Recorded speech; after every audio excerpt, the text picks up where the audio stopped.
All right, today we are back with the 2021 Tesla Model Y. This is our long-term standard range rear-wheel drive Model Y. And I wanted to make a video today about what it's been like to live with these last few weeks. I've put some more miles on this, and Charlie's made some more videos on this on Daily Motor. This is his Tesla Model Y.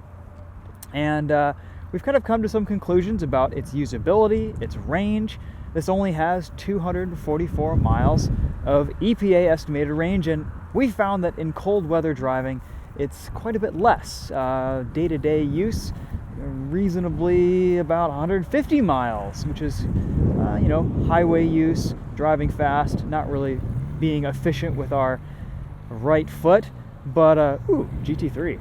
But if you're babying it around the city, lots of regen, braking, all that good stuff, you can reasonably expect about 200 miles of range in cold weather. So we haven't really driven this in temperatures above 50 degrees yet. So very curious to see what it's like in the real world in those temperatures. That said though, this has been a fantastic vehicle to live with. I just love driving an electric car every day. It's so nice, it's so convenient. I finally got 240 charging installed in my garage. From a practicality standpoint, this has been a really nice daily driver. I can see why the Tesla Model Y would appeal to so many more people than the Model 3 just because of its size. Dynamically, driving wise, this just isn't as good of a car to drive as the Model 3. It's not as fast, it's not as fun, it's not as efficient, but you know what, for a crossover, it's quite good. There isn't really much else like this on the market.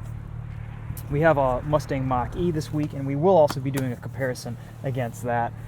But that's not necessarily what this video is about. This video is here to answer the question, should you buy a Model Y standard range rear-wheel drive while you still can? The latest piece of news on this is that they are accepting special orders. It's an off-menu option, and they're selling their inventory, which I assume means that they're not really going to be producing many more of them. They're going to be sticking with a long-range dual-motor Model Ys, which are a little bit more expensive. So, I think if you are looking for a Tesla, it has the great charging infrastructure, and you don't do a lot of road tripping or long-distance driving, I think this is kind of the way to go. If you are going to be road tripping a lot, I would recommend a Model 3 long-range or a Model Y long range, and you'll be in pretty good shape with that. This is doable as a road trip vehicle, but it's not ideal. You can make the distances, but it's going to take you a little bit more time. A couple articles have summed up, and Charlie's kind of confirmed this, for about every 10 hours of driving on the highway, you're going to need to supercharge for about 2 hours. So a 5-hour trip is going to take you 6 hours, and that's for some people it's not a big deal. For a car enthusiast, someone who's a little bit more involved in the driving experience and wants kind of a challenge out of a car ownership experience, that might be fine. That's not a problem. For someone who just wants a car to get in, drive, use, not really have to think about it, this may not be the best option. But for daily use, if you're charging at home on a nice 240 outlet and you can get this thing juiced up in a few hours, great. Range has not been an issue. And as long as you come back with, 5 or 6% at the end of the day, you can charge up overnight and you're good to go. It's all pretty much the same. The superchargers have been fantastic for those moments when you do need to just top up here and there. But of course, in this Model Y standard range, you're a little bit more tethered to that network. You can't venture too far off course, and you have to plan out your trips a little bit more carefully. So something to consider. A lot of this stuff is pretty obvious. I think a good way to estimate range is just to kind of look at your projected consumption screen right here. You can kind of see, your driving scenarios. I'm going to be kind of hustling around in this video, so our projected range is going to go pretty low. But we're at about, I'd say 80%, 75% battery, and it's giving me 184 miles of range, which is pretty good.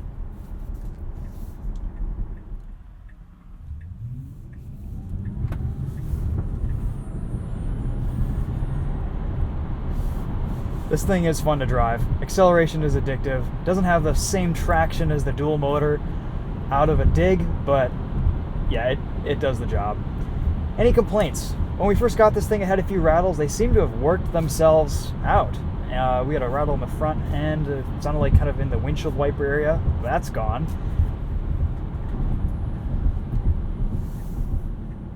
I am still surprised in the cold weather how long it takes for regen to kind of really get to its maximum level. It takes a little bit. I've been driving this for about 20 minutes already, and it's still at about the halfway to full mark.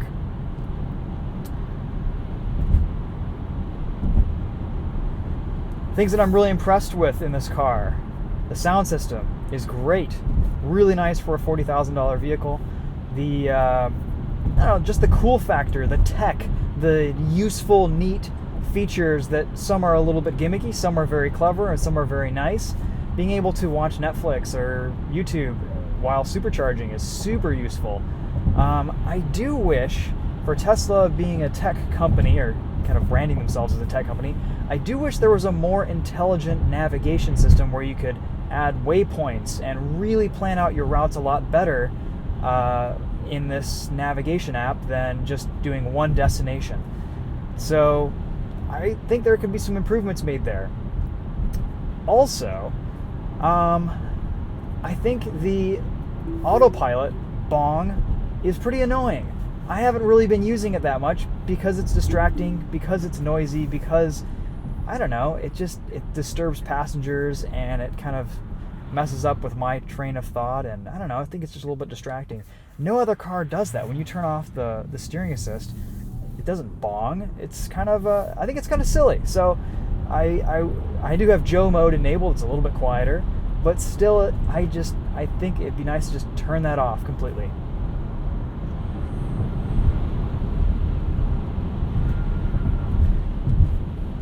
This Model Y is a little bit noisy. There's some impact noise over bumps. Of course, we have 19-inch wheels here.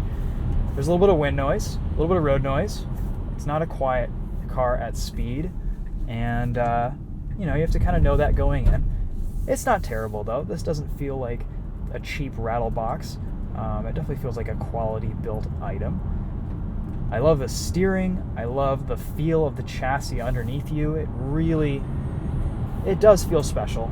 It does feel really sharp and pretty unique. It's a different driving experience. This does feel different from other electric cars. And a lot of that has to do with the steering and, of course, the interface and just kind of the cool gadgetry in this Model Y.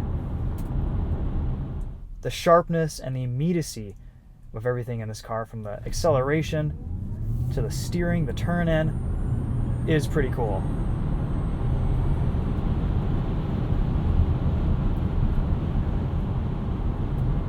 You'll win a lot of drag races in this thing just on torque alone.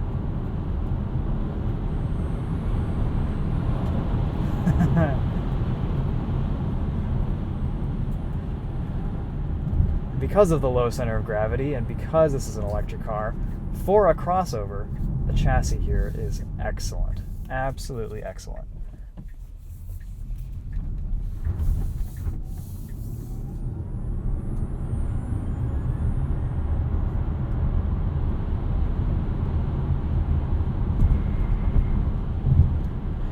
So overall, we've been really happy with this car. It's been really nice. It's kind of a shame that Tesla's discontinued it, but I can see their reasoning for it, and that it just doesn't quite come up to their standards of range. I mean, this is kind of on the lower end of a lot of modern EVs.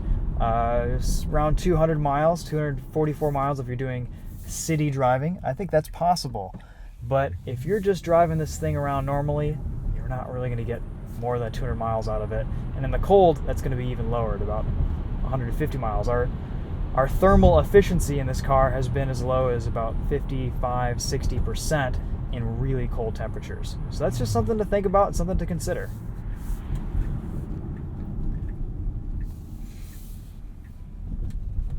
Oh, you guys, what do you think? Sell everything, get a GT3?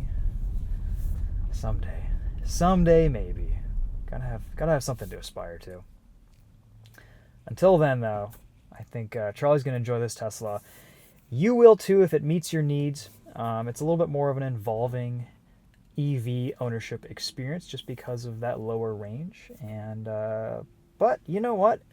If you want a Model Y and you want to save a few $1,000s, this is probably the time to do it with this one. I like the fact this is lighter weight. It's inherently more efficient because of that. You save about, I think it's almost 500 pounds between this and the dual motor all-wheel drive.